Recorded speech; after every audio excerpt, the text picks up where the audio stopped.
Now, if you make such a bold statement, then why don't you teach me?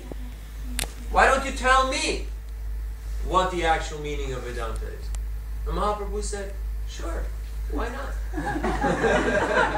And he went on, and he explained Vedanta, and Sarvabhauma Bhattacharya, because he was very intelligent, he saw that actually this is the real understanding. This is the real meaning of Vedanta. And he surrendered at the lotus feet of Chaitanya Mahaprabhu. Now, when we are out there trying to distribute Srila Prabhupada's books, and people start arguing with us, and after 45 minutes of arguments, we tell the person, okay, I've defeated you, you know, front, center, and back. Now you have to buy this book. Will they buy the book? No. They say, no, I don't accept it. Why not? Because first of all, people do not have the capacity, the ability to understand and appreciate and even realize when they're defeated. Because it's not about victory or defeat. It's about false ego. So even though you might have smashed all my arguments, still I will not surrender. So what is the use of wasting our time defeating people, smashing their arguments? What a fool won't ask, what a goat won't eat. You can answer so many foolish questions and challenges and propositions, but the person will not get any benefit from it.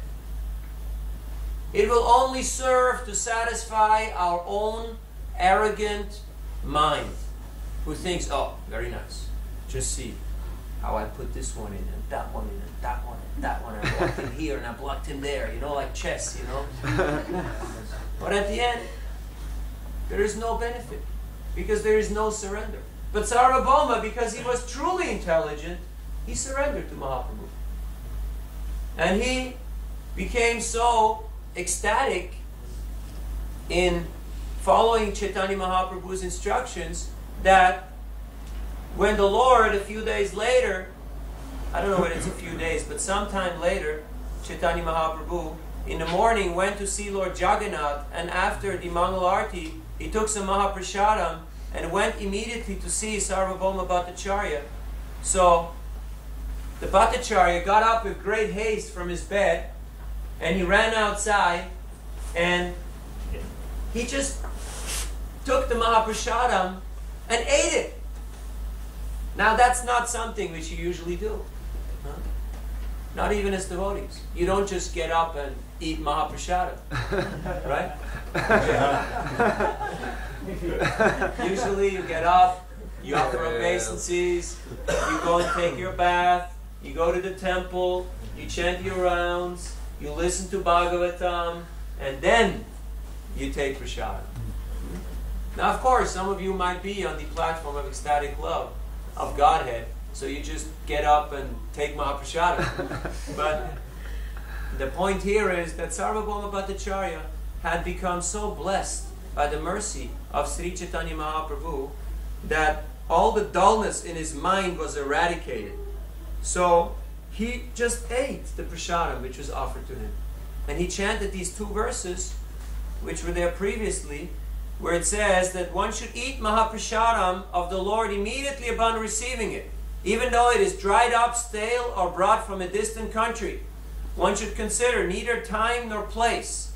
The prasadam of Lord Krishna is to be eaten by gentlemen as soon as it is received. There should be no hesitation.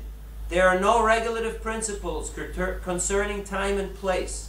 This is the order of the Supreme Personality of Godhead. So when we receive Mahaprasadam of the Lord, we shouldn't think like, okay, where is this from? Who cooked this? Who offered this? To whom? No, we should just accept it as the Lord's mercy. So this pick and choose mentality, which is perfectly all right for buffet kind of venues, is not appropriate for Mahaprasadam. One should just accept it and see it as the Lord's mercy. So Sarvabhauma Bhattacharya had become so blessed and by being touched by Sri Chaitanya Mahaprabhu. And Chaitanya Mahaprabhu was very pleased to see this. And he became ecstatic in love of Godhead. And he embraced Sarvabhauma Bhattacharya. So when we see another devotee being ecstatic in love of Godhead, chanting and dancing and feasting, we should become ecstatic. We shouldn't think, why is he dancing like this? How can you dance like that? What's wrong with him? Why is he showing off like that? Singing so beautifully. No, we should become very happy, very ecstatic. This devotee has got the mercy of the Lord. And just by appreciating another devotee getting the mercy of the Lord, we can make rapid spiritual advancement. But if in our mind we try to justify and we try to criticize and we try to find faults, then we will not be able to appreciate. We will not be able to get the mercy of the Lord. So the Lord embraced His servant, and simply by touching each other they became ecstatic. And they were dancing and embracing, and spiritual symptoms manifested. They perspired, trembled, and shed tears.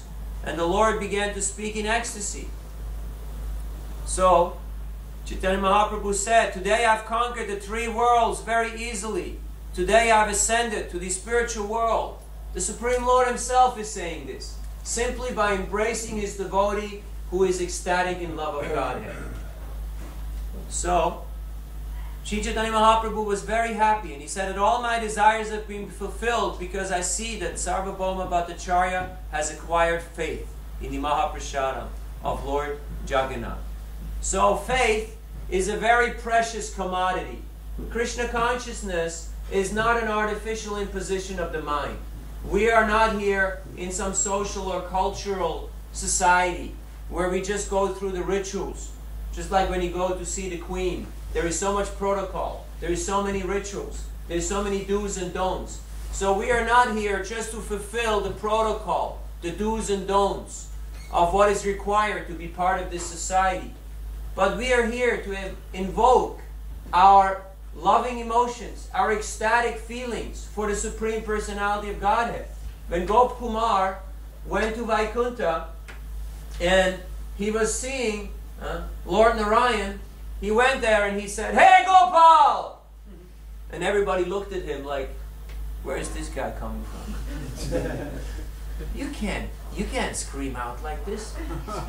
This is Vaikuntha. You're supposed to bow down in great awe and reverence.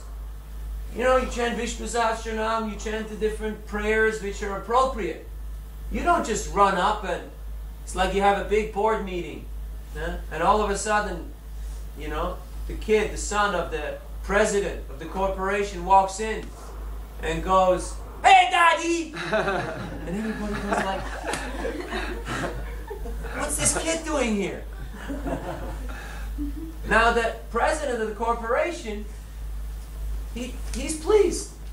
So Narayan, Vishnu, he smiled. He was very happy because he saw this is my devotee. But everybody else thought this is very inappropriate. This is not the right place. This is not the right time. So we have to know how to control our emotions. So when you're out on the street and you're performing Sankirtan and you're distributing Srila Prabhupada's books, you have to kind of tone it down a bit. You cannot just go out and be wild and crazy and manifest all the ecstasies of devotional service. Because one has to act in such a way as that people can appreciate our presentation of Krishna consciousness. You might think yourself to be very elevated, very advanced, and very ecstatic. But if the people cannot appreciate it, then what is the point? It's like when Sri Chaitanya Mahaprabhu met Ramananda Roy, and they embraced, but there were so many servants and so many government people there, which were in the entourage of Ramananda Roy. They just met and then they parted again. Because they saw this is not the appropriate place and time to discuss confidential topics and to dwell in this loving mood, these emotions. So later on, they met secretly and they had the discussion.